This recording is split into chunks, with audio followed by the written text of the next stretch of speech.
Well, good afternoon, everybody. My name is Mike Butterworth. I'm the director of the Center for Sports Communication and Media here as part of the Moody College of Communication at UT Austin. It is my pleasure to welcome all of you to our first in-person event in over 2 years, so thank you all so much for being here. And the event that brings us here, of course, is the 2022 McGarr Symposium on Sports and Society. And the McGarr Symposium owes its name to Cappy McGarr, and you're going to hear from Cappy and our guests here in just a few moments. It's one of our signature events, and it endeavors to spotlight the role of sports and media and their combined impact on American culture. Previous events have included a range of topics, including a discussion of doping in elite cycling that included Greg LeMond, a conversation about race and civil rights with Jim Brown, Bill Russell, and Harry Edwards, and a multi-panel discussion about head injuries in football that featured Lance Blanks, Eric Metcalf, Christian and Tyler Campbell, Patrick Ruby, Kathleen Bashinsky, and more. Last year, our virtual McGarr Symposium featured Eric Ferguson, Sarah Spain, David Kaplan, Tamron Spruill, Raheel Ramzanali, and Jeff Ward on the future of sports radio and podcasting. Now, the McGarr Symposium on Sports and Society also supports our annual Frank DeFord Lecture in Sports Journalism. Recent speakers for that series include Bob Costas, Andrea Joyce, and Mina Kimes. And this year's event will take place just 6 days from now, right here in this room. That will be with ESPN senior writer Howard Bryant. So I hope you all can join us for that event as well. Now, before we begin, I do want to take a few moments to say thank you to people who have allowed this great event to take place. Moody College Dean Jay Bernhardt, Rebecca Pfefferman of the FEFCO, our always amazing technical team, and the Center for Sports Communication and Media affiliates and staff, including Christopher Hart, Madison Morris, and Olivia Abercrombie. A special thank you, of course, to Jason Gay of the Wall Street Journal and Charlotte Wilder of Fox Sports, and I cannot wait to hear from them in their conversation with Cappy, but I am going to make you wait for just a moment. Of course, I also want to make sure that we thank Cappy McGarr for his tireless efforts on behalf of his alma mater and the Moody College of Communication. In particular, Cappy's gift from several years ago launched our initial curriculum and programming in sports journalism, and it set us on the path that has led us here today. Cappy, thank you also for writing this book. I should point out that if you didn't see this on the way in, there's a table full of these books, and Cappy will be happily signing those for you on your way out if you would like. The platform for today's program is based on the book, and our program today is called Playing for Laughs, Sports and Humor. So about the book, the man who made Mark Twain famous. As you may have guessed, the book is not about sports. It's rather part memoir, part history of the Mark Twain Prize for American Humor. It's a story of a Texas kid who parlayed natural talents, the platform of the University of Texas at Austin, and a few well-timed connections into a distinctively American success story, one that has led him into the worlds of high finance, politics, and even comedy. Aside from personally meeting 9 U.S. presidents, raising money for politicians in Texas and across the nation, and making a few bucks for himself, Cappy McGarr is also the co-founder of the Mark Twain Prize for American Humor, an honor first bestowed in 1998 and which has since marked the evolution of American culture through its comedy and comedians. From inaugural winner Richard Pryor to the soon-to-be next recipient Jon Stewart, the Mark Twain honorees have left an indelible mark on the nation, both critiquing and nurturing its democratic spirit. Now, I won't try to account for all of the names. There are a lot of names in the book and the stories that fill the pages of Cappy's book. You'll have to get a copy for yourself, and again, I really encourage that you do that on your way out. I'll note, though, that several of the recipients of the Mark Twain Prize do offer us some meaningful connections to the world of sports. From Jonathan Winter's pantomime baseball pitcher to George Carlin's juxtaposition of baseball and football. From Will Ferrell's fictional race car driver Ricky Bobby to David Letterman's real-life Ray Hall racing team, there are a multitude of connections to be found. For the record, I found myself envious of many of the moments Cappy observed and participated in, no more so than Bill Murray talking with fellow Chicagoan and White Sox fan, President Barack Obama, about the Chicago Cubs as they were on their way to winning the 2016 World Series championship. Seeing the Blues Brothers perform live before they actually performed on Saturday Night Live and climbing this thing called the Tholos, In Washington, D.C. with Eddie Vedder. Those are close second and third for me, by the way. But it's not just sports that have a place in comedic moments or the lives of comedians. It's also, I think, that sports can play a similar or complementary role to that of humor in our lives. One of the recurring themes in Cappy's book is that humor serves Americans in at least two ways. It calls out the hypocrisies of the rich and powerful, and it calls in the rest of us in acts of community. As he writes, I can think of nothing more American than what comedians do for a living. They utilize freedom of speech to speak truth to power. They make millions laugh, and they bring people of all stripes together. Near the end of the book, reflecting on our current political climate, an update for you all, it's not good, Cappy insists, I believe that humor is a key tool in our fight against these disturbing trends. If you can get people to laugh with each other and at themselves, they'll see each other as human and be that much closer to common ground. Now, I'm a scholar of rhetoric, the ancient art and practice of persuasion. And among the theories we consider in rhetorical studies is one from Kenneth Burke, one of the most prolific American writers of the 20th century. Burke suggested that the grand metaphor for life was drama, and that most symbolic action could be understood through two forms, tragedy and comedy. The tragic frame, as he called it, induces humans to see the world in epic forms of good versus evil, of us versus them.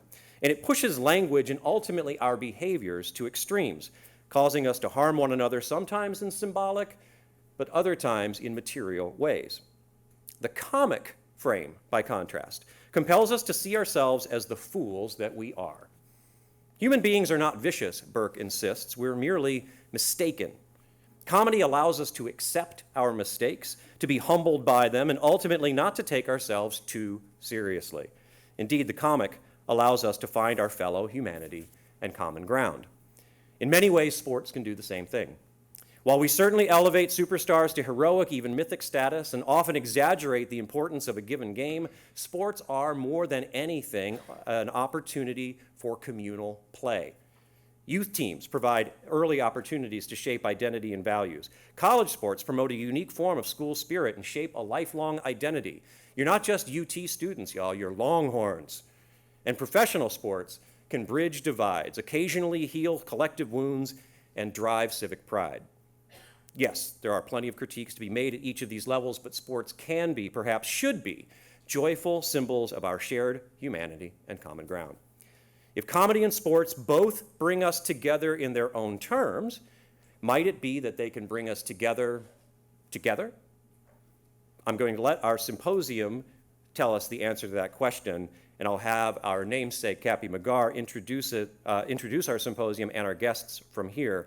I really want to thank you all for coming, and please join me in welcoming native Texan, Longhorn, financial manager, philanthropist, and yes, comedian, Cappy McGarr. One out of three of those is good. Good afternoon, and thank you for joining us. Today, we're here to talk about the intersection between sports and humor.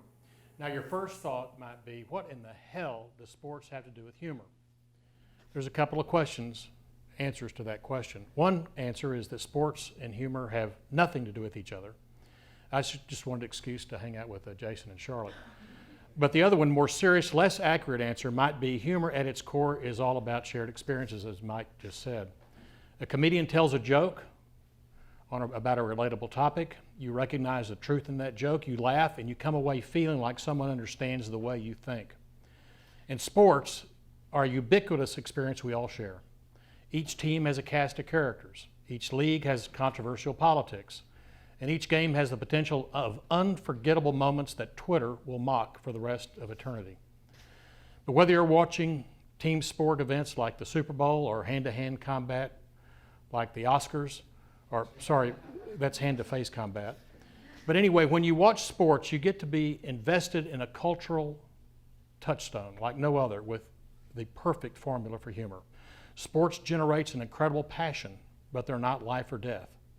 Maybe for Longhorns, they're life or death. But the point is, they're just serious enough to us to care about them, but they're not so serious that we can't make jokes about them. I spent a lot of time, obviously, writing jokes, and recently wrote a book, The Man Who Made Mark Twain. Thanks for the shout out, Mike. Please hold your applause. In the book, I talk a lot about the intersection of humor and politics, but politics and sports have a lot more in common. They're highly competitive, A lot of money flows through them, and Nate Silver can never predict how in the hell they're going to turn out. Now, if you don't understand what sports and humor have to do with each other, we've got a couple of brilliant, really funny people here who can help us figure that out. Charlotte Wilder is a reporter and host at Fox Sports. If you've not seen her YouTube videos, they are hilarious and really, really good. So now, just so everyone's clear, that's a completely separate organization from Fox News. One of them is a professional news organization, and the other one is Fox News. You can hear her dig into the biggest stories on her Spots podcast, the People's Sports Podcast. And by the way, Charlotte and my daughter Elizabeth, and one of the reasons I started this sports program here at the University of Texas is for Elizabeth. I did it anonymously at the time. But she and Charlotte worked at Sports Illustrated together, and now she's just a mother, and Charlotte is like famous. And Jason Gay is a sports and humor columnist for the Wall Street Journal. I've been trying to get Mike and the dean to get Jason Gay down here for years. I'm a big fan. I'm a groupie. If a groupie is a group of one, I am a groupie of Jason Gay. He's brilliant. His last book, Little Victories, is a New York Times bestseller. Isn't that a conflict of interest, Jason? I mean, it should be a Wall Street Journal bestseller. I don't know. He also has a new book coming out in the fall, and I can't plug my book without plugging his. It's titled, I Wouldn't Do That If I Were Me, Modern Blunders and Modest Triumphs, but mostly blunders. I have to say, if the title is that funny, the book itself has to be hilarious, and I know it will, Jason. We really look forward to your book. So thank you for being here. You're a terrific sports journalist, but today I'm going to be the one asking the hard-hitting softball questions. Thank you for having us. Jason, Yes, thank you for being here. Charlotte, I thank feel you. like I'm your Uber driver over here. Like I should be somewhere. Should we gather Is around? this thing on? Oh. We should gather around. Yeah, no, we're good. We're good. Okay, Jason, Charlotte and I need to. This is in the contract. I'm going to start with you. I'll get in the contract later. What is funny about sports? I mean, I like to think that it's enormous stakes with. Enormous obsessiveness with low stakes, meaning that, as you said, these are shared experiences largely, and a great many people are obsessed with what's going to happen, and yet, in the scheme of things, a box score is a speck in the ocean compared to big problems in the world. So I think that you have a condition where you have this, super economy around sports. You have ultra serious personalities. You have people who are, talking breathlessly about something. And to me, that is classic comedic structure. It's full of blowhards and people who take it way too seriously. And, no one knows that and does that better than Charlotte does. I mean, she is very good at putting a pin in that balloon. Absolutely. Charlotte? Well, thank you. Yeah, it's still on. Thank you, Jason. I would argue that you paved the way and reign supreme in that category. I think everything is funny about sports. Look at mascots. Like, are you kidding me? How is that a thing? There's someone dressed up as a priest at a college basketball game with felt skin, and we're supposed to be like, wow, Providence is really, they've had the best season they've had in years. And it's like, yeah. And to me, the juxtaposition of that is just, the jokes write themselves, and then I just channel them. A corn husk with a face. A Christmas tree with great grades. Exactly. But I do think that it's, what's really funny about sports is the opportunity to consistently punch up. I think there's so much money in sports. There's so much power in sports. I have a rule that I don't say anything on the internet that I wouldn't say to someone's face. And I think that if there is a sports figure or someone who is powerful or who has done something, that I am totally cool making fun of them because they have so much more power inherently. That's where humor can be, it can be also a little subversive.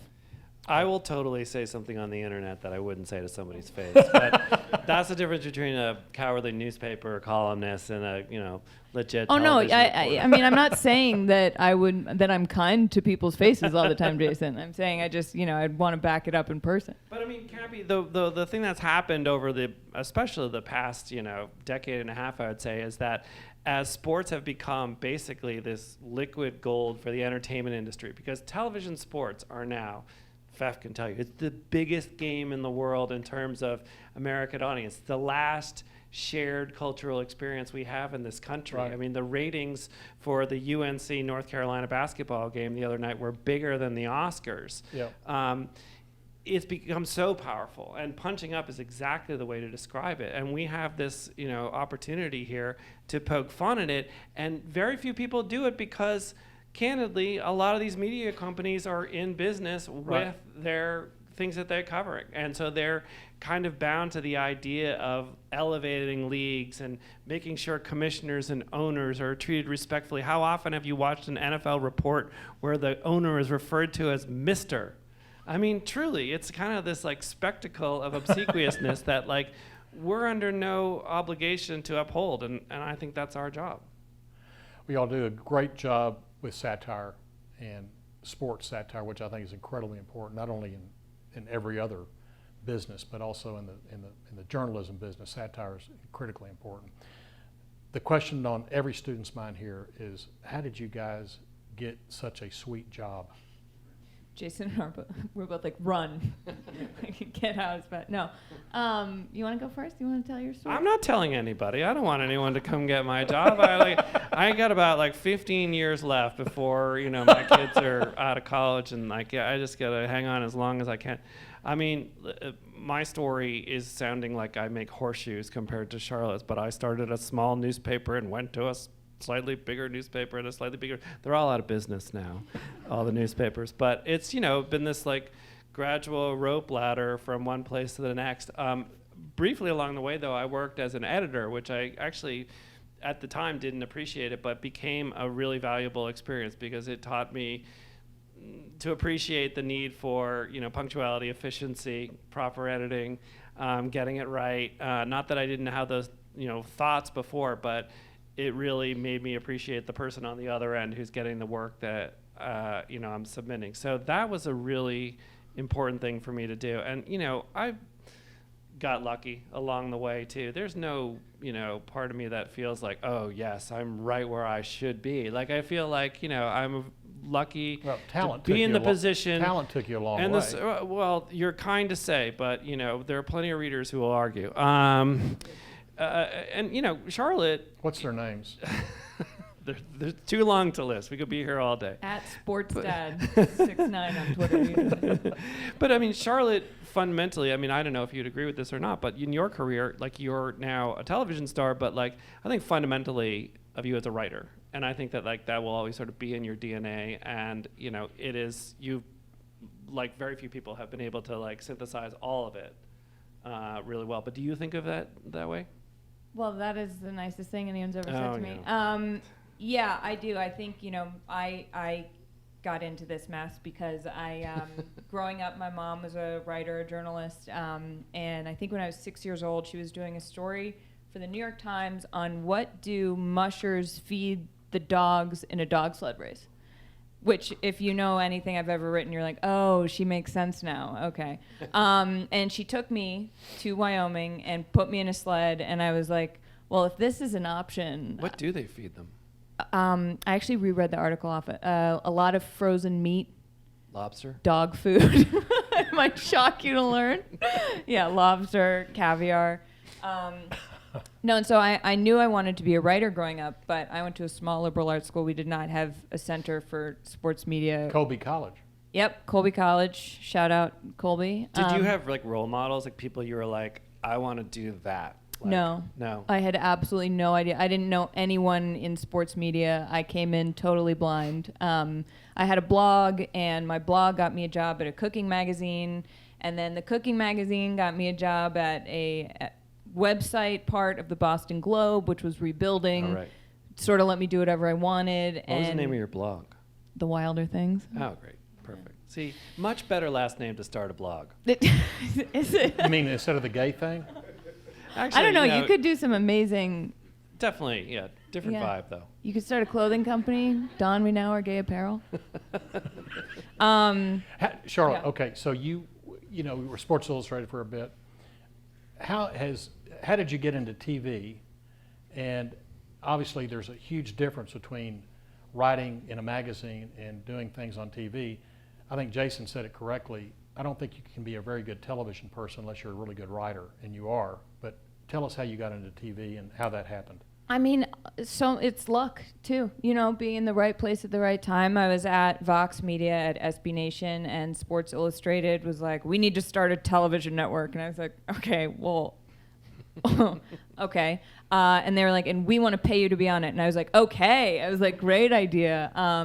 And so they needed people, and I think I had done some video stuff. I happen to like talking. I think there are some writers who don't like speaking publicly or don't like being on camera, and for whatever reason, I do. I don't know why. It's sort of obnoxious, and sometimes I annoy myself, but that's the truth. And so I was doing that and writing, and now at Fox Sports, I've been able to keep doing both, and it's just a nice balance for me of different sort of types of energies and working with people or doing something just in my own head.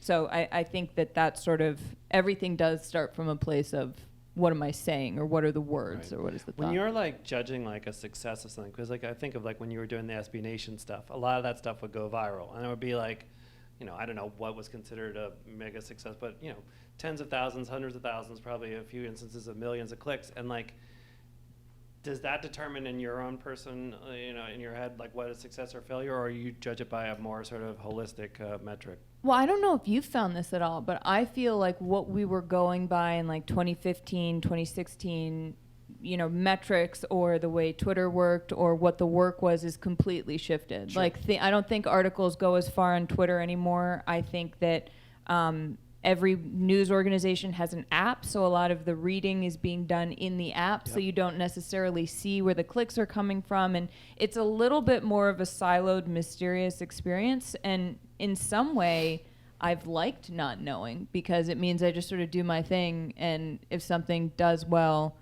great, but I'm not like chasing the chart beat. But being on like the big Fox on like Saturday, big noon kickoff spectacular, that must just feel like a fire hose compared to what, you know, the other stuff was. Yeah, that was fun. Yeah. I really enjoyed that. You also when you start, you know, on Fox News, or Jason, you start writing a column. Sports. Do y'all? I mean, funny cannot be learned. Funny can be learned in some aspects of it, but either you're funny or not, and both of y'all are incredibly funny. So when you start writing a column or you start getting on television, do you have in your mind about how you can add humor for people to enjoy it and get more interested in what you're saying? Me? I mean, look at this. I have no choice. I got to be funny, you know, Cappy. You know, I had a very limited set of life skills Tall over and here. handsome is not good enough for Okay, you? this is it. This is all I got. If I'm not doing this, I'm selling hand puppets at the mall. You know, it's like, Okay. that's it. Okay. No, I mean, you know, the best advice you get along the way, and hopefully I'm sure you got it too, is like, you have to be true to yourself. You know, Right. there's a way to do this job as a caricature, as sort of chasing attention or clicks or hot takes and so on. And we all kind of know what buttons can be pushed in terms of getting attention, but it turns you in a way that I don't think is actually terribly productive to your long-term security. I feel like if you stick to yourself, and I mean that in every sense, I mean the better and also the worst parts of your personality, if you are true to all those things, you'll always have a degree of compass. And for me, that was, you know, taking things more lightly. And I had the real benefit, privilege of being at a paper in the Wall Street Journal, America's leading comedy newspaper, of being sort of asymmetrical in the whole like idea Right. of what the journal is. People come to the journal, they're serious people. They're people who are trying to make an impression on the world. They're trying to have financial business success for themselves and their families. They're not coming to it for sports yucks. And so I sort of jumped out a little bit because I was surrounded by all these incredibly talented and serious and sober people. Right. And I was the screwball in the corner, and that really helped me. And, Right. and I think Charlotte has Yeah, that Charlotte. advantage. I was going to say I identify with that deeply. I think that, yes, I do look for what's funny or what I could say, but mostly because I think that's what's interesting. Right. I get incredibly bored if I'm watching something or listening to something and it's not funny. I'm like, you know, it either has to be really sad or really funny for me to stay engaged. And I think that humor is such a great way to keep people in it, because humor is all about surprise. Right. You don't know what I'm going to say next, and that's what makes it interesting. If you have an idea that I'm going to keep reading from the same textbook, it's less interesting. But I think that I also found myself in a position where there were a lot of rules that, because I didn't go to journalism school or really know what I was doing when I started working in media, I was breaking rules constantly that I didn't know existed. And the work was resonating with people, and it was doing well, and so people were like, oh, they let me keep doing it because it was making them money because I could sell ads against it.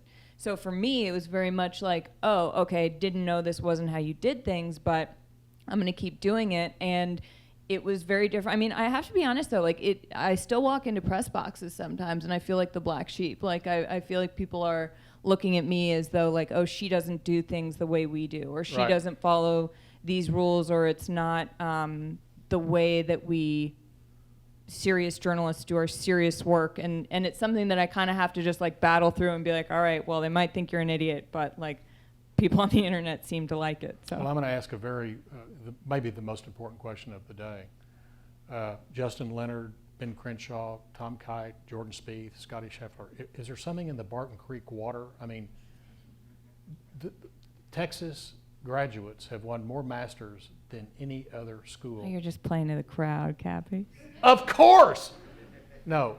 Tell us a little bit about golf. You just recently wrote a incredible column on Tiger.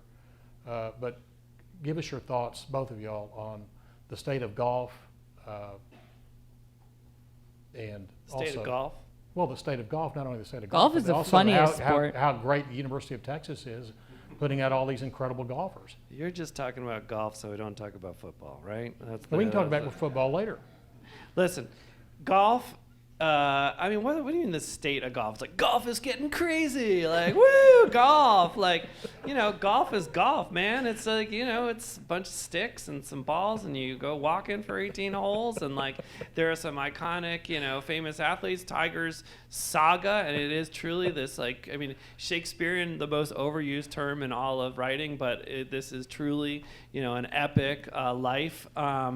To see him back was kind of remarkable, and to see him sort of, pivot sharply back to reality was also amazing. But in terms of, listen, this is a beautiful place to live. It's a beautiful university, obviously, spectacular golf program. Scotty Scheffler, though, we like to claim him as part of New Jersey. Okay. He's actually from Ridgewood, New Jersey. The Texas stuff he was like 5 when he moved to Texas. So he's really a New Jersey He wasn't kid. formed at 5 years old, Jason. Come on. He was fully ready. I don't know. What are your thoughts about the exciting, fast-paced world of golf, Charlotte? My thought, well, I like covering it because you get to go for a walk outside. Yeah. That was my first golf tournament I covered. My steps were, it was incredible. I felt really I was very virtuous that day. No, I mean, I think golf is kind of the funniest sport. Caddyshack? Are you kidding me? It's like, I agree. it is a stuffy old sport institutionally built to keep people out. And there's nothing more fun to make fun of than people who still think that's important. And there's also nothing more worth championing than the people who are breaking down those barriers. Right, exactly. And you're exactly right. It's an incredible, regrettable history of elitism and barriers and gatekeeping and all sorts of hilarious nomenclature. Like the Masters, you're not supposed to call them fans. They're patrons. Like you're not supposed to you're supposed to adhere to all these kinds of like cozy rules, which are comical. Yeah, you can't bring your phone. You have to, there's this reverence for it that to me. Talk about it in a whispery voice.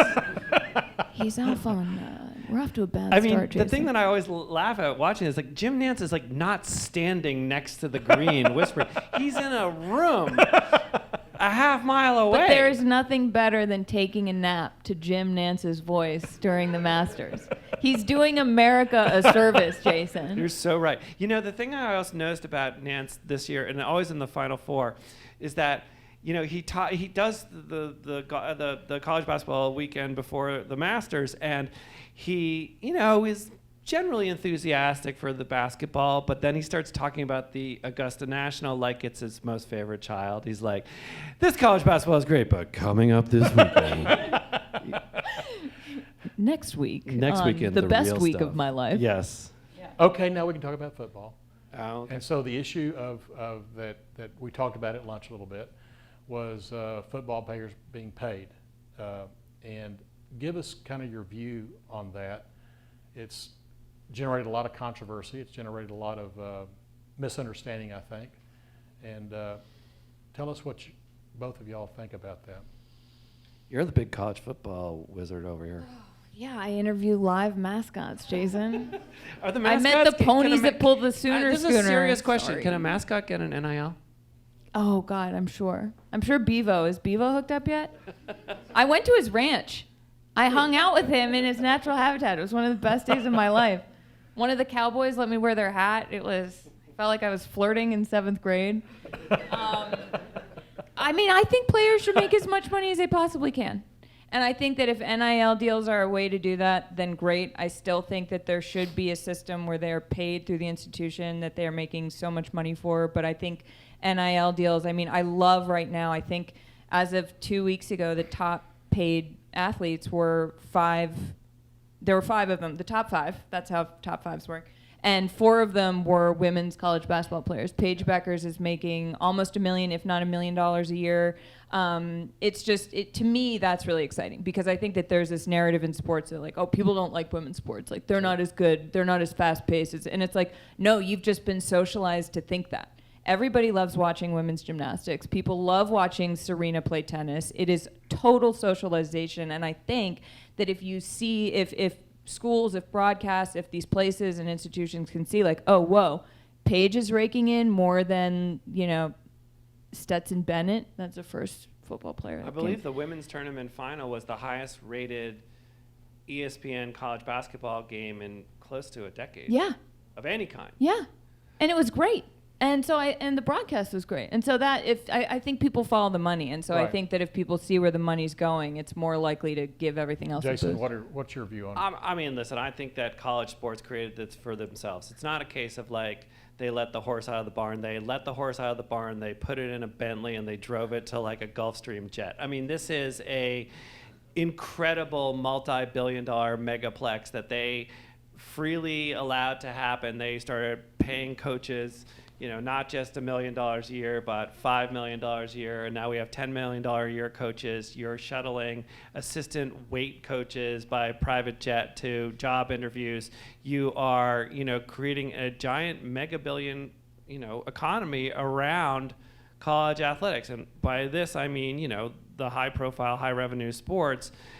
You cannot create that kind of ecosystem and shut off one valve of the market economy. And that is exactly what is happening here. The Supreme Court gave a roundhouse kick to the whole structure of it. They are going to allow NIL, but they are also going to allow universities to give payments in kind. Now, there could be some form of an escrow system. It could be some sort of situation where like the payment isn't, specific to the individual, but is like spread equally amongst individuals on the team. But the courts have signaled that they do not feel that this is a defensible system. It is a true antitrust violation, and college sports have nothing to blame but themselves for creating the climate. But Jason, okay, so the famous people on a football team are the quarterback, the running back, the tight end, and maybe the center. And you got the defensive team that are not very well known. Sure. And so is it right for students who have a very high profile name because of the position they hold to get a lot of money, and then another player that does very important to the team, by the way? But that's what a market economy is. This might shock you. I make quite less money than Troy Aikman. Okay, he's getting $19 million a year to call Monday Night Football games for ESPN. I make half that. Okay. And listen, you don't want a circumstance where like an individual athlete on a college team is making millions and the rest are getting zero. But I think that that's upon the universities to try to create some sort of structure. The money exists. I also think it's sort of a false argument to begin with, because what would you prefer, that maybe 10 people make more money than the other people as opposed to everybody making no money? Like, that to me is where it becomes, I think, any way that you can go to and also, I mean, when I was, I hate to bring up Oklahoma again, Texas. I'm really sorry. I apologize deeply. However, did a live show there this fall, and it was at a bar where the O linemen had a burrito named after them, and were sponsored, right. but we're making money, a boomerito. And we're making money off it. And I've seen a lot of people who aren't as well known sort of lean into their personalities for these deals. And it might not be as much, but like it's something. And I really do think something is better than nothing. And you can supplement it, hopefully, going forward. Sometimes people in the world of sports speak out about politics and current events, and they're told to stay in their lane without getting anyone canceled. What do you think about that? Go get canceled. Go. Well, I don't think you can be. I mean, Louis C.K. just won a Grammy, so I don't think canceling is real. But I mean, I think that there are people in sports media who are doing unbelievably important work in terms of the intersection of sports and politics, in terms of furthering social justice, in terms of the racism and sexism in sports, and I respect that work immensely. Right. And I know that their experience with readers and viewers and online is very nasty. People don't like that. Right. They say, keep this out of my sports. I sometimes feel like I've copped out a little bit because I will talk about sports and humor, and there's a lightness to it, and I'll try to, when I can, shine a light on those issues, and I've done some stories that have done a much better job of that than others, you know.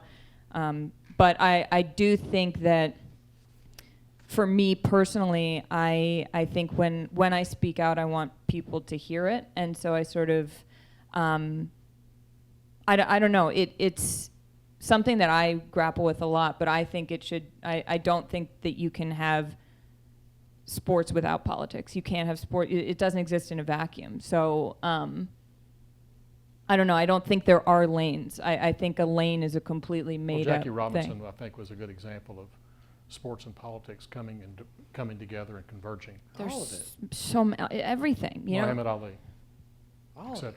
I mean, Jason, what? we're in this era of these like false binaries. Like it's either like sports or it's politics. It's no in between. Like these things have been commingled forever. I mean, you know, spend a little bit of time learning the story of Jackie Robinson and the real story of Jackie Robinson, not the airbrushed version that you're given when you're in first grade. Like the real version of the struggle and the continued challenge of it, and how, you know, driven Robinson was, or the story, the real story of Muhammad Ali and Cassius Clay, or the real story of, you know, Jesse Owens rather, and the 1936 Olympic Games in Berlin. These things have been intertwined forever.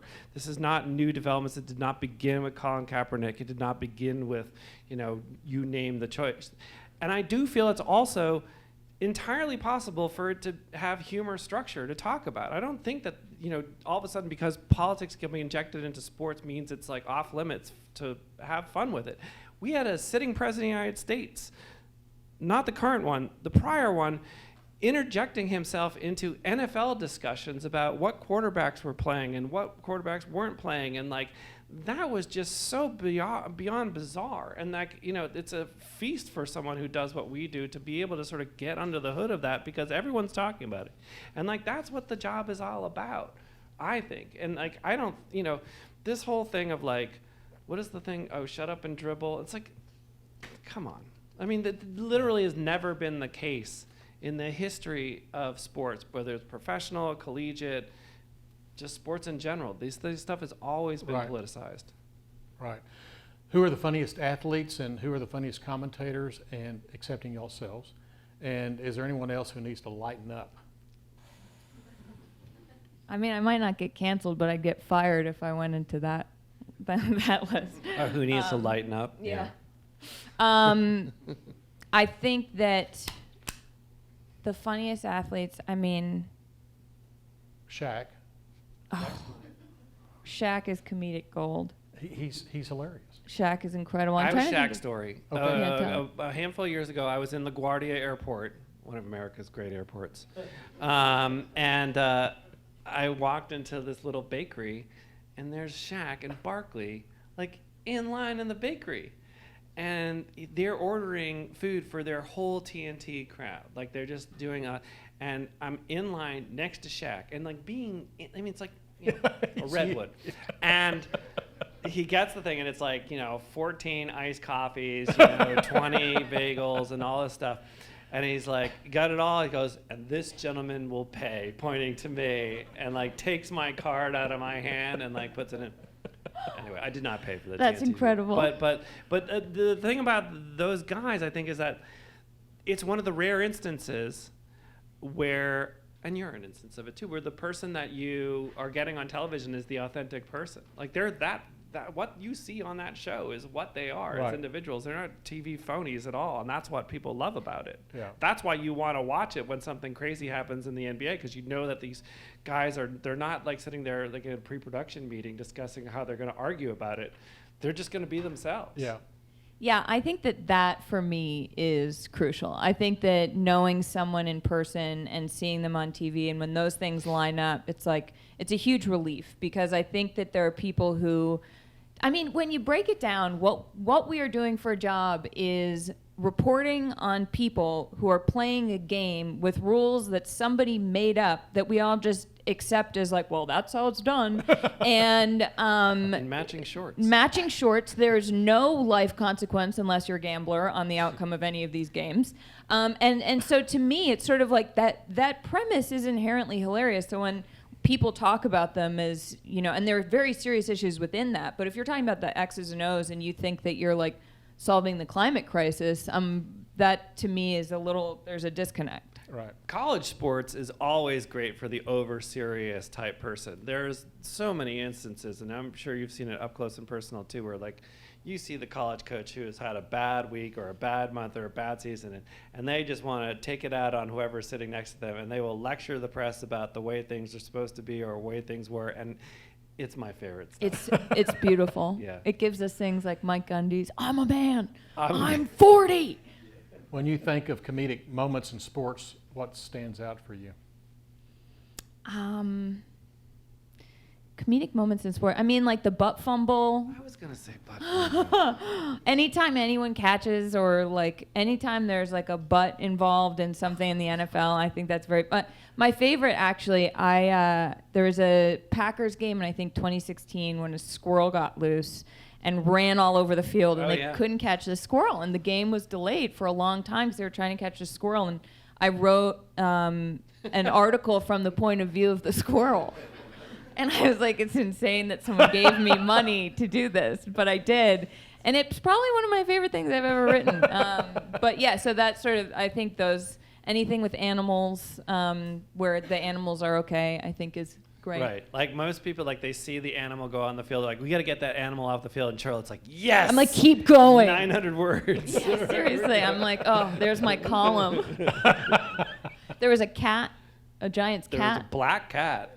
I think I also interviewed the Giants cat.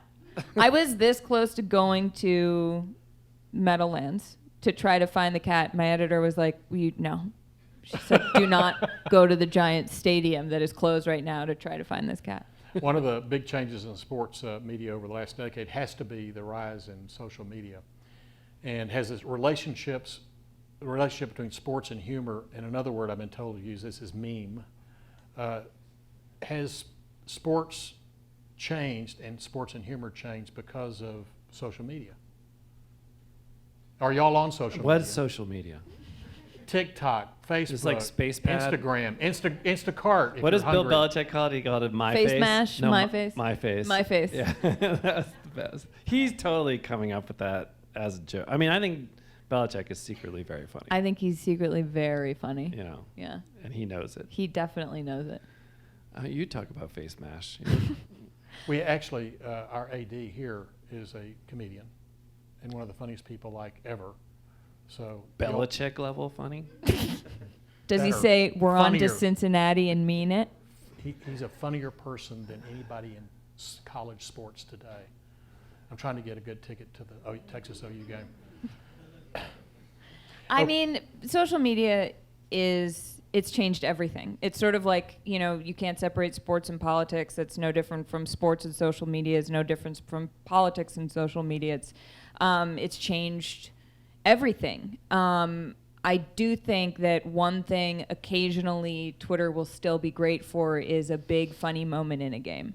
I think it can also ruin those. You know, if Twitter were around for Malice at the Palace, it would have been just an absolute nightmare, because it would have started out as funny and then it would have turned into these really awful takes. And then, so I'm sort of over it, and I still need it for my job, and most jobs I've gotten is through Twitter somehow, through some connection, or someone's seen my work, so it's clearly had value for me. But I don't know, it's sort of a complicated... Jason, does it have value for you?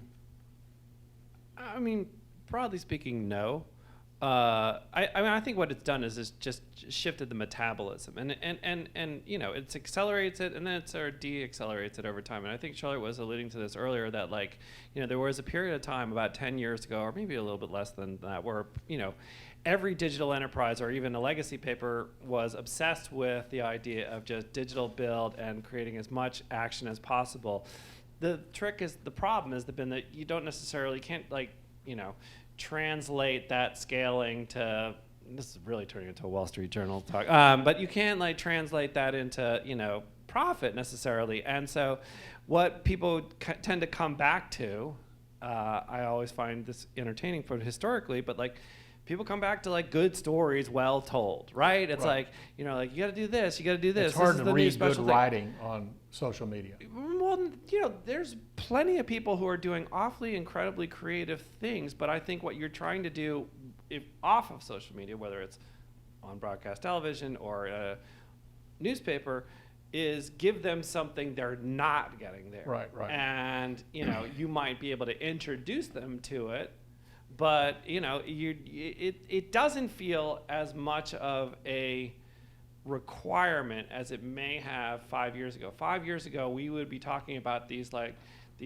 social media companies like they were coming after us with axes down the hall. Now we're chasing them with the axe, it feels like, a little bit. Right. I also think that people thought that just making stuff would be all they had to do. And the problem is that it has to be good. And so I think that people would think, well, if we just get this many videos up, if we just do this many tweets, it's like, no, actually, one quality thing is going to do more for your brand or for your storytelling ability than, you know, 10 bad ones. And in sports, another part of this is huge, is that stealing is a huge part of it. Oh my God, I get so mad. It's like, it's an irrational anger, but I had some joke or tweet that went viral, and I saw, like, all these sports blogs on Instagram were picking it up and were not attributing it to me, which feels like such a stupid thing to be mad about. So then I felt bad about myself, but I was also still mad that they were taking my stuff, and it was just like, this is gross. The whole thing it just feels a little gross. But on top of that, like, all of the sports leagues have grown comfortable with a certain degree of, like, copyright promiscuity, like allowing people to, like, take a clip of what's happening in a baseball game or football game and share it liberally on social media. That is, in effect, a copyright violation. It is the thing that they warn you about when they say all rights in this broadcast, blah, blah, blah. You are violating that. But they've all sort of, you know, made the conclusion that, you know, it's going to lift us up. The thing that I am concerned about, and this is not a media concern, but a concern for sports generally, is that you're changing the metabolic rate of the sports audience at home. If you watch sports with a 9-year-old, which I do, they're not, like, buckling up for 2.5 hours of basketball. That is not happening. Like, they feel very comfortable about the fact that everything that they need to see, they will be able to see through social media channels. They can get access to everything. They're not going to miss anything. You know, Cappy, you and I are old enough to know that if we didn't watch the game, it wasn't coming back. Like, there was no way to get the game, you know? And that is all gone now. And so what concerns me is that, are you going to start to see a diminishment in the value? Is an NFL game not going to be worth the multi-billion-dollar package it once was, because you just don't have an audience that has the chemical ability to sit and watch 3 hours of football, or to pay for the ad, see what they see on an ad and buy it. Yeah, it's still a very old-fashioned business. Yeah, Charlotte, you recently said in a column that college sports are the greatest spectacle America offers. First of all, I think the Supreme Court confirmation hearings are a second close. But seriously, do you find college sports to be more exciting than pro sports, and why? not more exciting. I still love I love pro sports. I think what's funny is to go from watching college sports to pro sports, like to go from the NCAA tournament to the NBA playoffs, because there are things that happen in college sports that just don't happen when you have that many professional. You know, someone airballs it and then the other team gets it and they miss a layup and then the other team misses a layup. It's like a circus. And so the spectacle to me is the things that go with it and the heart of it and the marching bands and the dance teams and the mascots and all these people who train just as hard as the athletes do. Right. To provide this game day atmosphere and to make it feel like a pageant. I mean, I can't think of anything else that feels so celebratory. You know, I mean, there's a bunch of stuff in this country that's, you know, a spectacle and it's bad. And I feel like college sports, if you just go for a game and you see the joy, that's what I find very moving and very sweet. And that you have someone walking around in a bulldog costume with, you know, it's like, it's so silly. It's so silly, Yeah, right. and I think that sports provide a sort of excuse to be silly for Right. people. I think especially for grown-ups, like, and especially for men, I think they provide a safe space to be more emotional. Like if you see a guy crying because his team loses, you're gonna be like, oh, his team lost. But if you like the masculine way of like, oh, why is that guy crying? It's like if it's in a safe space about sports, then it's like a little bit more contained somehow. Right. And so I think that the spectacle of college sports is that it brings up emotions and it makes you feel close to home and it reminds you of the people you loved or whatever, but it's also just inherently ridiculous in a way that we're not allowing ourselves to be in many other spaces. Right. Jason, you've written about all kinds of topics. Do you ever find yourself getting typecast as the sports guy? How do you go about getting published on various topics? I've read your book your first book twice, and I can't wait for your second book. Your first book was memoirish and incredibly funny, and not a lot about sports, but it was a memoir, and it was an incredibly funny memoir. I encourage all of you all to read Jason's first book if you haven't. But are you typed as a sports guy, or I mean, how do you finesse that? He's the Taylor Swift guy. Yes. I'm happy to be typecast as the sports writer. That sounds good to me. I'll sign up for that. I've had the... Well, you won the Thurber Prize. I for did humor. not win the Thurber Prize. Oh, you didn't? I thought you got nominated, didn't you? You can tell everybody I did. That'd be great. What did you get for the Thurber Prize? What they give all the runners-up get a Porsche. Oh, and so you didn't get a Porsche. No, I didn't. No. I'm so sorry. I got nominated for an Emmy, didn't win, Jason. It's okay. You're a good guy. We're with an Emmy nominee. Look at that. Listen, Star-studded stage over here.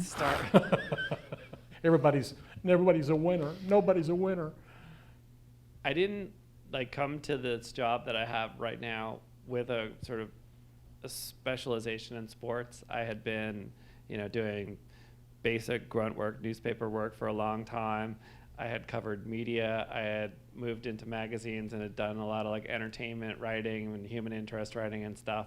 I didn't see this detour in my life. I always loved sports. Right.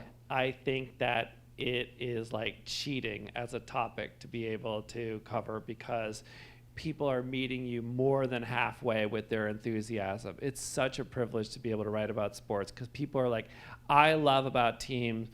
Oh, here's an article about my team, or here's a piece on television about my team. They are the challenge that I have is like this compared to somebody who is covering the bond market, or trying to cover a foreign conflict or something where you are struggling to get people's attention for because it's just not something they're predispositioned to care about. They're predispositioned to care about college basketball, college football, their favorite pro teams and stuff like that. It's cheating. And I would do it forever if they let me. I hope you stay at doing it forever. You too, Charlotte. Okay, so it seems like you're constantly seeing headlines about the dire state of journalism. And if that's the case, I can't imagine how dire the state of sports journalism is. But really, what do you think? And has sports journalism changed recently for the better or for the worse? And what's kind of the state of sports journalism? I think the best way I can describe it is that my dad tells people when they ask about my career that it's been like surfing. he's like, well, Charlotte will get to a company and it'll be doing great and she'll be surfing. Then, she can tell it's about to crash, so she'll hop to a different wave. And I'm like, oh my God, that's the most depressing thing ever. But it's actually true. Like every, except for Fox Sports, every place that I've worked for, I've seen at least usually half the staff get laid off. I have watched places change ownership. I have watched strategies go from one thing to another thing, back to one thing, back to this thing, and then back to the thing they originally started with. By this time, they have 50 less people. It's been, It's shocking. It's quite frankly. really sad, and I've had a lot of friends who don't do it anymore because they don't want to deal with the volatility. And I guess, something that I'm hopeful for is that once we had this sort of whiplash with all these social media companies, that some places seem to be realizing, okay, we do need to invest in good reporting and good storytelling because those are the actually only things that move the needle in terms of readership. So I'm crossing my fingers that things get better, but it's definitely been a rocky path. Jason? I mean, I've been doing it long enough to know that every step of the way, someone has told me that journalism is dying. It's been dying. Some version of this story has been being told for 30 to 40 years now. And I have never shown up in a newsroom of any place and someone said, you have shown up at exactly the right time. This is the place to be. Every place says to you, oh, you should have seen it 6 years ago or 20 years ago or a generation ago. It was a much different thing. Like, every place is, as Charlotte, they're changing strategies, they're shedding their skin. But the thing that I want to be the optimist here, that like, I have always, and I am gobsmacked by the incredible intelligence and drive of young people who enter this profession. It's terrifying how talented people are who continue to want to do it, maybe against all recommendations of parents and adults, but they're driven to it because there's something within them that makes them want to do it. And this doesn't just mean sports journalism, it means journalism of all kinds. They're storytellers, they're driven by their interest and fascination in wanting to tell stories. They like free pencils. They're attached to it. And we just did the Beijing Winter Olympics, and it's an opportunity for me to be surrounded by correspondents for the Journal who are from around the world. And I'm kind of the old geezer in the group now, and I am mind blown by the talent and life stories and perspective and just brain power. I mean, people speak multiple languages. I can barely handle English myself. The talent is there, and I am convinced more people read this stuff than ever before in the history of the profession. This is not to say that there hasn't been true carnage to local news organizations, to digital news organizations, and there hasn't been a tremendous amount of heartbreak along the way and some real corporate greed. There really has been. But I do want to just hit the optimistic note that if you are somebody who is interested in pursuing it, there's always room for another good reporter and writer, always. And I just want to say, when my answer sounded very dire, I think that the real truth, though, is that there are always places to go. There are always waves, And when I started doing this, when I was graduating from college, people would ask what I wanted to do. I said, I want to be a writer, and they would laugh, and they'd be like, well, that's not possible. And I'd be like, okay, well, screw you. Now I want to do it even more. And it really drove me to do it more. So if anyone out there is telling you it's not possible, it's very possible. And I think talent rises. I mean, people need good people. And if you're, go for it. Well, I also think that media organizations, for the first time in a very long time, or the first time ever, are getting finally serious about the idea of bringing in voices and people to, reflect life experiences that newspapers traditionally did not present. And it is a long, long overdue thing that is happening, and I see it not just at my news organization, but all around, and it is generating great work, and it is incredibly vital to the long-term health of the profession.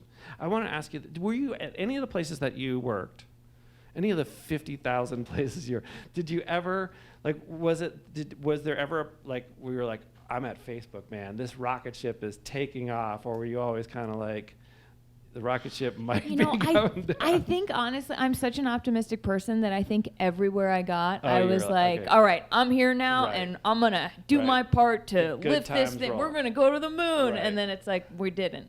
But Did SB feel that way at all? Like, just like this, we're going to eat everybody up. We're going to swallow all. Yeah, I mean, yeah. I think that I was not as jaded as perhaps I am now, or as realistic, but I'm really glad that I had that. I'm glad that I went into every situation being like, this is the one. Right. This is going to work. I'm going to do everything I can. And I still feel that way. I think that I've seen enough to sort of know where I need to protect myself or my own boundaries for how much I can emotionally give to a place. I think one thing that has not changed is I deeply believe in people. I think the people in this industry who I've worked with, they've gone to the moon. And that's really exciting to see. But I did definitely go into a bunch of these places being like, this is an opportunity and it's going to work. And I don't really see any reason not to keep operating that way.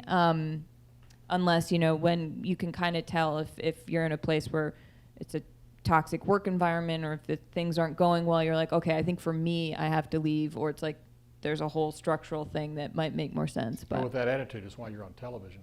Let's turn it open to questions from the audience. The first question goes to Josh.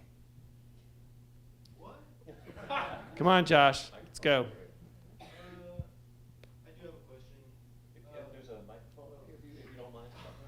Get on the mic, Josh. Josh is like, it's karaoke. Hello, my name is Josh, and I'm wondering, sometimes when you're in the world of comedy, how do you know when to draw the line between whether something is comedic or offensive? I try to think of every joke as, who is the butt of this? And think through, is that person, it's sort of the punching up rule, like, is this person more powerful? Is this person, sort of, do they deserve to be made fun of? And I don't like being mean. I don't have the stomach for it. I think there's some people who make a lot of money off of being really incendiary and getting the attention for negative reasons, and I do not have the stomach for that. So I think for me, it's just sort of a gut feeling of, if I think anything might be risky at all, I don't say it. Anything can be a text to a friend, also something good to remember. Like, right. You don't have to tweet everything. Yeah. I have nothing to add. That's exactly right. And that's perfect context to look at it. Like, this season, I started referring to Aaron Rodgers in my column as a recreational epidemiologist. And, it's a fairly aggressive descriptor, but Aaron Rodgers is like a megastar, who has multiple platforms and is not afraid to use it and stuff. I don't feel like that was a punch down, and I felt it was reasonably accurate. So yeah. The jokes. I made a lot of fun of Aaron Rodgers this year, too. Yeah. But I also think that... Aaron Rodgers is great for sports and comedy. Chef's kiss. I also think, though, that, people will talk about, comedy has suffered because you can't say certain things anymore. And I think that's garbage. I think that all it is a resetting of, wait a second, was that actually funny, or was that just mean the whole time and we were punching down and convincing ourselves that it was actually funny? So I think it was good. I think it's good to have people think twice before they say things. Or that the people that you were punching down on now have a platform to come out and say, listen, and I think that's part of it too. I agree. But the one thing to keep in mind is we do have a First Amendment here in this country. Lenny Bruce was put in prison or jail many, many times. George Carlin went to the Supreme Court on the 5 words you can't say on television and radio. And Dave Chappelle, after his thing about trans, the closer, which was not negative about trans people, by the way, the only thing that happened to him was he trended on Twitter. I mean, so it's comedians can say whatever they want to say. We've got a First Amendment in this country. Some comedians do go over the line. Most people don't. But anyway. Well, I didn't see the Chappelle thing, but I know a lot of people who were very hurt by it, and to me that, Charlotte, you can say those things. If you did see it, and I urge you to watch The Closer. I actually wrote an op-ed in the USA Today about it. Don't tear down Chappelle, lift up trans people. I mean, if Netflix wants to do, in fact is Netflix did not cancel Chappelle at all. Chappelle, when he said at the end of the closer, he let this trans woman go before he did, open for him in 2 different occasions, and she bombed both occasions. And when she killed herself, he set up a trust fund for her daughter, which he's going to get a lot of money when she turns 18. So maybe some people thought it was offensive. I quite frankly thought it was they were just misinformed, but that's just me. I think though that if someone is offended, Right. then it's not tearing down Chappelle to say, and I didn't see it, and that's not, I don't want to debate it, but I do think that paying attention to people who are saying something offends them is very important. I do yeah. agree with that, but he was not That's being just- offensive to trans people in the closer, in my opinion, and in any event. Next question. Anybody other go? Yes, Josh. Thank you, man. Thank you. Great guts, getting up and, Sure. Justin. Sure. I've got a serious question here, and it is about the state of pants in golf. So Jerry Seinfeld famously spoke about, that's why doctors always have pants. Any difference of opinion, pants always beats no pants. And I think there is nowhere today that this sort of discrepancy or power imbalance exists than in golf. And the spread across, doing broadcasts for volunteering, NBC, and so forth, seeing a lot of tournaments, seeing how the way folks are treated, pants versus no pants. What are your thoughts, and what needs to be done to correct this power imbalance in the sport?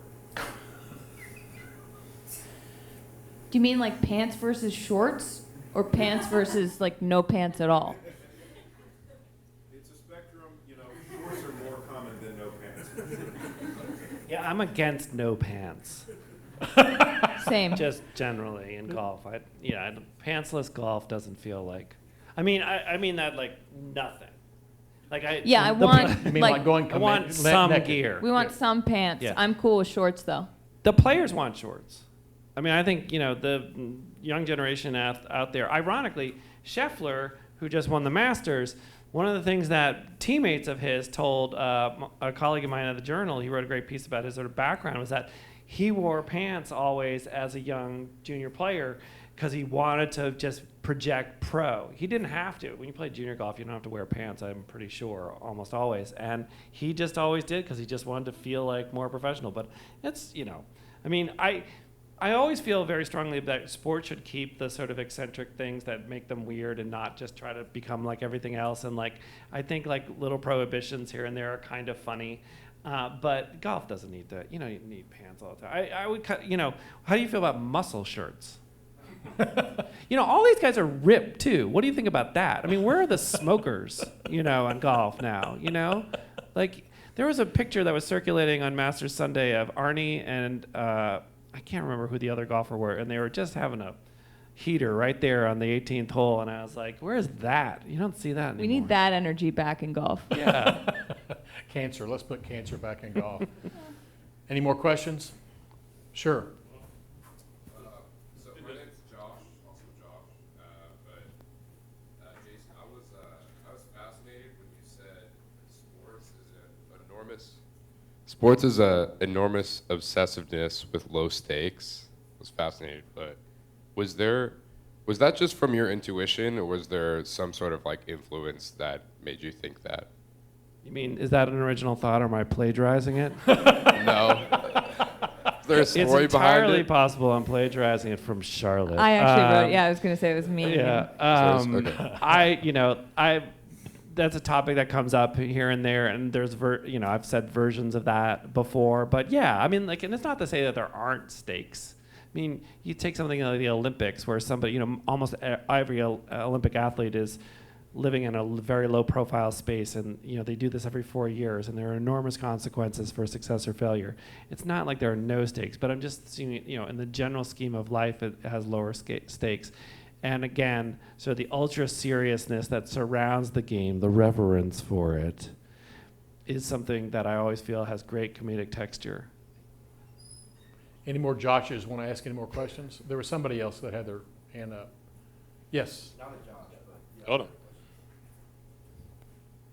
Great. Hi, Emmanuel Ramirez. I'm a third-year journalism major here at the University of Texas. I wanted to ask y'all, do you have like a personal favorite moment that happened that brought out the best memes? Where it was like the 3-1 finals in 2016, or maybe like the 28-3 with the Falcons and the Patriots. Like, do you have one that you're like, I can go back and look at these all day and they just crack me up? That's an amazing question. Yes, several. I was sort of upset we didn't get more crowd shots in the NCAA tournament this year. I like when someone's crying in like a Duke or a Northwestern. You know, that feels like punching up inherently. But I think, you know, people forget that the Warriors blew a 3-1 lead with the first ever unanimous MVP. And I was actually thinking about this the other day. That when that happened, when that became a meme, that was to me one of the funniest things that I don't know why. Just when you expect someone to say something serious and then they say, well, you know, the Warrior, it's just like, oh, you got me again. And and at the time, you know, in 2016, I was like, people forget the war. But the other day, I think it was like in the shower, I was like, people forget that the Warriors blew. So I think I'm gonna go with the 3-1 lead. That brings me a lot of joy.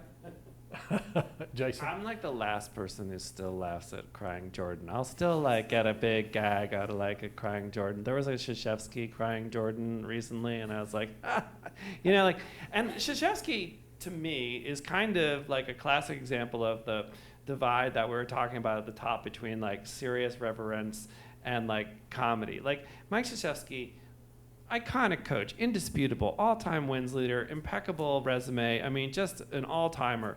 But the way that this all went out is hilarious, okay? Like, it was just kind of like watching, like, one of those Roadrunner cartoons where the coyote's, like, hitting one bump and then another bump as he falls down. It's like, Carolina, Carolina. Like, it's the worst possible exit. And everyone, like, you could tell in the, you know, I was at the game and you could tell there's sort of like this palpable tension. And like, how are we supposed to treat this? This is the last game of this, you know, incredible coach's career. It's over. But it's pretty funny, too. Pretty funny. I mean, you ever Carolina people, it's like Christmas times 1,000. You know how you treat it? You crying Jordan, Coach K. That's right. That's the only you know? answer. Yeah. Any other questions? Sure.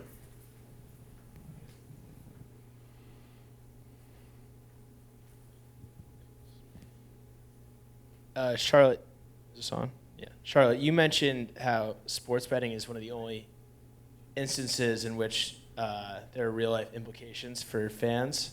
But also, when you combine gambling and sports, unless you're betting irresponsibly and losing your mortgage, it's, I think, pretty funny. What are your thoughts on like segments like Scott Van Pelt's Bad Beats, or just the bringing sports gambling into the forefront of sports media, like on television and in writing, as opposed to where it was really just like not like just ignored as if it was always part of the game, but just now that it's becoming legalized and stuff, it's being brought in the forefront.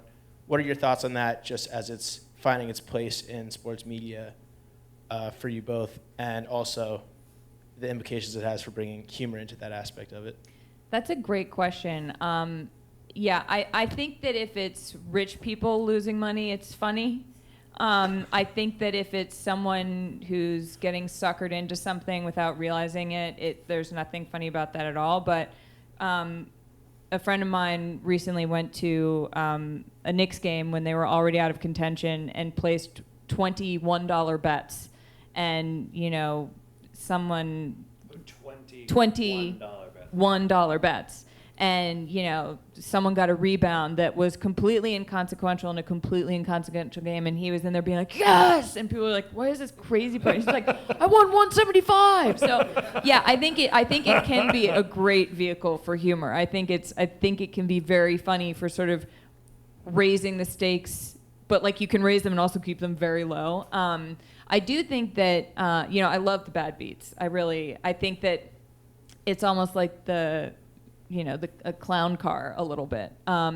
But I think it really does depend on the circumstances. And I think that when you do talk about gambling, there's always this, it's a little bit, there are implications, I think, is something to keep in mind, is how I'd put it. Like, if you're just sad that your team lost, well, okay, that's a real implication too, but like, it doesn't hurt you beyond that, hopefully. Obviously, people are connected to these teams, but the financial implications of it, within reason, can definitely be a way to. I think it's a little bit the opposite. I think actually the sports economy has become obsessed with this as being the great thing. You very rarely hear any of the potential dark side of all this. No, but that's what I mean. Like, yes, it can be it's celebrated that way, but when I look at that content, part of me is like, okay, there's also, I mean, you look at it and you see the way that the sort of, the sponsors, in fact, this is the only thing in America right now that is not sponsored by DraftKings and FanDuel, this panel right here. But, it feels a little like tulip season, in terms of the investments by these casinos and online sports betting houses into sports. And there's this just, absolute faith that this is going to be this boom economy, that the more states come on the books and legalize things, there's going to be this super economy which is going to take everybody to the moon and allow us to pay X an ounce or an 8-figure 1-year deal. And I don't know, I'm just naturally suspicious of any time everybody's on the same page about one thing, in a business, because it feels like it's probably great for your short-term projections because it's funding, it's a great advertising source. Everybody's on the same page in getting excited about this, but I'm just a little bit suspicious of it, and I just don't think anybody should be betting, the future of sports upon this idea. I still think we're going to sell Skittles and Reese's Cups and beer and all those kinds of things. I still think those are important ingredients, too. I count for half of those sales. A half of Skittles or Reese's? Reese's. Or both. We have time for one last question. Yes.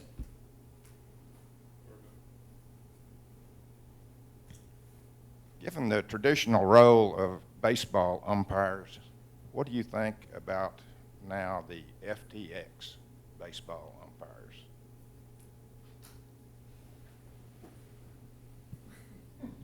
I just hope they all have fun out there. No, you mean in terms of having to announce to the crowds and? I mean the logos. Yes.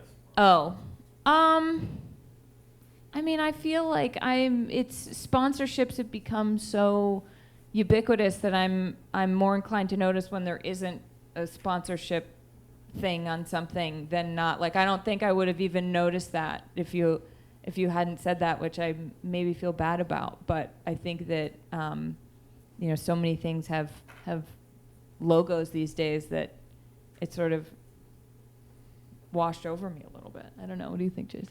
I assume from where you're coming from and you're looking at it, this is like the Securities Exchange Commission walking around with FanDuel T-shirts or something like that, that they're supposed to be above such arrangements. I'm with you on that. I fear for the umpires because there are far more existential threats for them besides sponsorship. I mean, everybody wants to replace them all with robots. And that is something that I am completely opposed to. What is funnier than an umpire? It's the best. It's somebody who wears weird equipment, stands behind a home plate, and tries to guess what a 103-mile pitch did. I mean, keep sports weird. I don't want to put robots in that. And yeah, at the same time, tennis is one of my most beloved sports. I mean, I love it. And during COVID, they got rid of lines judges. They don't exist anymore at the major tournaments. It's all robots now. They just went to the technology, and it works perfectly fine, and I don't miss them at all. So, I'm willing to accept the inevitability of some sort of technology shift, but I think baseball, they should appreciate some of the oddities that they have. It might not be FTX logos on there. What about, is it a sponsorship that could change? Could it be Red Lobster in a couple of years or something like that? Are those rights up for negotiation? Yeah, because it just kind of happened. Yeah, I don't.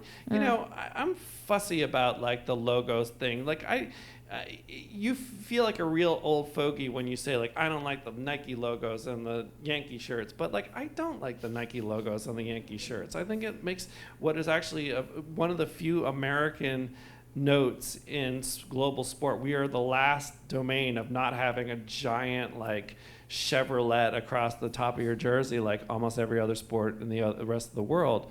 I'm willing to be the old fogey on that point.